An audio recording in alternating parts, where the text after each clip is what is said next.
Kepala Penerangan Kodam 9 Udayana, Kolonel Infanteri Fajar Muhammad Syafruddin menegaskan bahwa kasus dugaan perselingkuhan oleh Letu CKM Dr. Gigi MHA, salah satu anggota kesehatan Kodam 9 Udayana, sudah diproses polisi militer Kodam 9 Udayana. Kasus ini viral di media sosial setelah sang istri, Anandira Puspita, yang berprofesi sebagai sesama Dr. Gigi, membagikan kisahnya di laman Instagram pribadi miliknya dan menjadi sorotan publik. Pada 6 Maret lalu, Letu Dr. Gigi MHA diketahui telah menghadap dan Satlak Kedit Pomdam 9 Udayana yang didengarkan keterangannya sesuai surat panggilan tertanggal 28 Februari.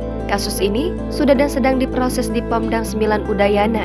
Yang bersangkutan sudah dipanggil pada tanggal 6 Maret lalu untuk dimintai keterangan dan diperiksa di Pomdam 9 Udayana. Yang pasti kasus ini sudah menjadi atensi dan ditangani. Apabila terbukti bersalah, maka ditindak sesuai aturan yang berlaku. Pomdam 9 Udayana juga meminta keterangan dari sang istri dan saksi-saksi lain.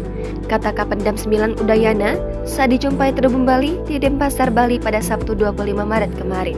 Sebelumnya diberitakan oleh Tribun Medan seorang perwira anggota Tentara Nasional Indonesia ketahuan selingkuh dengan lebih dari 5 orang wanita.